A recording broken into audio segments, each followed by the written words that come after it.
Sir ఇంత నేపథ్యం ఉన్నటువంటి మీ మీద ఏదో ఒకటి మీ మీద ఒక కామెంట్ చేశారని మీరు కూడా ఒక వివరణ ఇచ్చారు.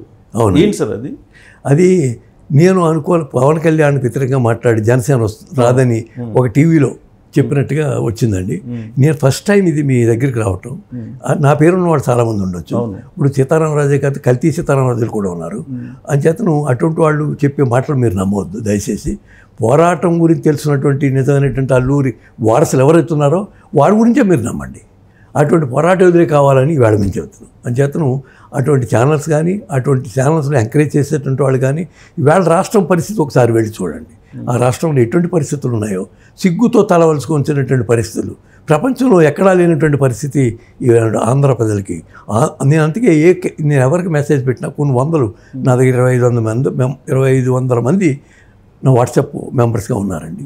ఒక 15-20 గ్రూపులు ఉన్నాయి నాకు. అంచేత రోజు మినిమం 1 lakh వాట్సాప్ మెసేజెస్ వెళ్ళేటువంటి ఆ సిస్టంలో నేను ఉన్నాను. అంచేత దయచేసి మీరందరూ కూడా ఇప్పుడు కనుక మరొకసారి కనుక ఇటువంటి నిరంకుశ పాలకులు కనుక రాష్ట్రానికి వస్తే, ఇటువంటి దొంగల రాజ్యం కనుక మన రాష్ట్రానికి వస్తే ఆంధ్రప్రదేశ్ ఎటువంటి పరిస్థితి వస్తుందో ఒకసారి ఆలోచించండి. అంచేత దయచేసి మీరందరూ యువకులంతా కూడా పవన్ కళ్యాణ్ గారు కానీ, చంద్రబాబు నాయుడు గారు కానీ ఇచ్చేటువంటి పిలుపుకి స్పందించండి. పార్టీలతో సంబంధం లేదు మనకి. ఆంధ్రప్రదేశ్ రక్షించడం కోసం మీరు ఈవేళ నిమగ్నం కావాల్సి వచ్చింది. ఈవేళ మోడీ గారు వచ్చినా, అమిత్ షా గారు వచ్చినా అదే పిలిపించారు. వాడు ఏం చెప్పనివ్వండి, ఏం కానివ్వండి, వాడు తెర వెనక ఏం చేయలేడు, మనకని అవసరం. మనం ఈవేళ మన రాష్ట్రాన్ని కాపాడుకోవాల్సిన అవసరం మనందరికీ ఉన్నది. కానీ మీలాంటి వాళ్ళ పేరుని కూడా దుర్వినియోగం చేసి వేరే విధంగా ప్రచారంలోకి తీసుకెళ్ళడానికి ఒక బలమైనటువంటి మీడియా వాళ్ళ దగ్గర ఉంది కదా? ఉందండి. ఎందుకంటే ఎటువంటి మీడియా మనం చూసాం, అమ్ముడైపోయిన మీడియా చాలా ఉంది. అంచేతనే నన్ను వాళ్ళు ఇదివరకు అందరూ కూడా నన్ను పిలిచినటువంటి వాళ్ళు కూడా ఈవేళ అప్పుడే 5-6 సంవత్సరాల నుంచి ముఖం చాటేస్తున్నారు. ఎందుకంటే సీతారామరాజు వస్తే నిజం చెప్తాడు. సీతారామరాజు ఎందుకంటే ఇలాంటి వాళ్ళు రాకూడదు, ఇలాంటి వాళ్ళ వాయిస్కి జనం నమ్మేటువంటి వాళ్ళు చాలామంది ఉన్నారు. అంచేతనే ఎప్పుడు తలంచనటువంటి వాళ్ళు, తలవంచనటువంటి ఎన్టీఆర్ రామారావు గారు లాంటి వాళ్ళు కూడా తిరిగినటువంటి వాడిని. ఎన్టీ రామారావు గారు ఫస్ట్ ఇంటర్వ్యూ నన్నే పిలిచి ఇవ్వటం, అదేవిధంగా లాస్ట్ ఇంటర్వ్యూ నన్నే పిలిచి ఇవ్వటం, నేను కాశీపతి గారు చేశాం ఆఖరి ఇంటర్వ్యూ.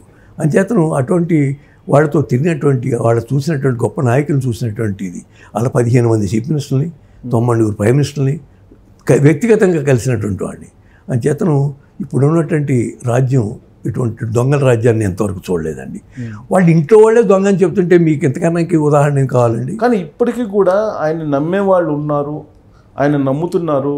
ఎస్సీలు, బీసీలు లేదా ఎస్టీలు అతని పక్షాన ఉన్నారు అని చెప్తున్నారు కదా. అది సుబ్బారావు గారు అది వాస్తవం కాదండి. డబ్బు మనీ మేక్స్ మెనీ థింగ్స్ అన్నారు. డబ్బే దీనికి కారణం అండి. డబ్బు అంతా ఏదైతే ఉన్నదో ఆయన డబ్బు పంచిపెడుతున్నాడు. ఆయన డబ్బు పంచిపెడుతున్నాడు కాబట్టి వచ్చేటటువంటి వాడిని ప్యాకెట్ జోదం ఆడుతున్నాడు ప్రజలతోటి. కానీ ఆ జోదంలో మోసం ఉందని, ఒక పాండవులకి కౌరవులకి లాంటిది అన్నట్టు జోదం లాంటిది అని ఇంకా జనం గమనించలేదు. వ్యక్తిగత వ్యసనాలకు బలైపోయినటువంటి వాడు పొద్దున్న 500 ఇస్తే సాయంకాలం 1000-2000. బ్రాండ్ ఏం బ్రాండ్ వస్తుందని మీరు ఆశ్చర్యం వేస్తుంది. ఆ బ్రాండ్ పేపర్లు చూస్తే ఏది మందు షాపుల్లో ఉన్నటువంటిది. నేను ఎక్కడికి ఆంధ్రప్రదేశ్ మధ్య పర్యటనకి వెళ్ళినప్పుడు పీస్ మిఠాయి వాడి దగ్గర ఆగాను, అక్కడ రైల్వే స్టేషన్ దగ్గర. వాడు అడుగుతున్నాడు పక్కన జనం ఎవరికి వస్తే పేటీఎం చూపించాడు. చూపించారు, పీస్ మిఠాయి ఇచ్చాడండి. అంటే పీస్ మిఠాయికే పేటీఎం ఇచ్చినప్పుడు వీడు మందు షాపులో అమ్ముతున్న దానికి బిల్లు లేదండి. క్యాష్ తీసేసుకోవటం, దానికి వెంటనే బాటిల్ ఇచ్చేయడు. ఆ బాటిల్ ఏముందనేటువంటి ఈ మధ్య చాలా ఎగ్జామ్స్ జరిగి, కెమికల్ టెస్టులు చాలా జరిగి చాలా ఆరోపణలు వచ్చినాయి. అంచేతను ఎందుకంటే ఎవరినో అడిగితే అందులో ఒక నాయకుడు అడిగింది, ఏంటండి మీ దాని మీద ఎంత వచ్చింది, రుజువయింది, మీలాంటి వాళ్ళు ఎందుకున్నారు ఇంకా పార్టీలోని, అడగరేంటి మీరు అని అడిగితే వాళ్ళు ఏమన్నారంటే, మాకు పెన్షన్లు తగ్గుతాయి కదండి, తాగేస్తే తొందరగా సగం మంది పోతారు, శనువుతుంది, మాకు పెన్షన్ తగ్గడం కోసం మేము కలుపుతున్నామని నవ్వుతాను అన్నాడు. వాళ్ళ ఆ పార్టీ ఒక లీడర్ పేరు చెప్తే ఆయన తీసేస్తాడండి, లేకపోతే ఊరేని తీస్తాడు. అంచేతను ఏంటంటే అలాంటి వాళ్ళు ఆ పార్టీలో ఉన్నారు. అందుకే ఈ మధ్య అందులో ఉన్నటువంటి పెద్ద నాయకుడికి హార్ట్ ఆపరేషన్ చేశారంటండి. మా తండ్రి లాంటి వాడు అని మధ్యం చెప్పారు కదండి. ఆయనతో అన్నారు, ఏంటంటే మీ రాష్ట్రంలో అయిపోయిందని. కొంతమంది డాక్టర్లు అడిగితే అన్నాడు అంటండి. ఆయనకి అదే అంటాం అలవాటు కదా. ఏం ఆన్సర్ అడిగినప్పుడు ఆయన ఏం మాట్లాడతాడో ఆయనకి తెలియదు. అంచేత ఇటువంటి దొంగలతోటి అక్కడ ఆలిబాబా 40 దొంగల రాజ్యం జరుగుతుంది. ఇప్పటికైనా ప్రజలు మేల్కొని మీకేం అసలు ఇంతకాలం వస్తుండగానే ఏం జరిగింది రాష్ట్రానికి? ఆయన అసెంబ్లీలో ఏం చెప్పాడు? 3 రాజధానులు నేను కట్టుబడి ఉన్నానని చెప్పాడు. That is correct 100. రాజ్యాంగం ప్రకారం ఒక అసెంబ్లీలో హౌస్లో చెప్పినటువంటి వ్యక్తి నిజంగా ప్రాసిక్యూట్ చేయొచ్చండి, అబద్ధం ఆడాడు కాబట్టి. ముఖ్యమంత్రి లాంటి ప్రతిపక్ష నాయకుడిగా ఉండి అబద్ధం ఆడాడు కాబట్టి. అబద్ధం ఆడినటువంటి వ్యక్తిని రాజ్యాంగ ప్రకారం చట్ట బహిష్కరణ చేయొచ్చు. కానీ వ్యవస్థలు చాలా అయితే కుళ్ళిపోయినాయి కాబట్టి చేసే ధైర్యం ఎవరికే లేదు కాబట్టి చేయలేదు.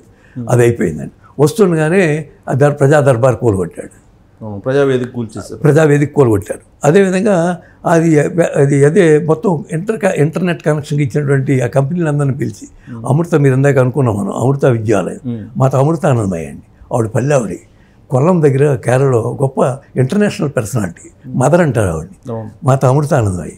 ఆవిడకి ప్రపంచవ్యాప్తంగా శిష్యులు ఉన్నారు.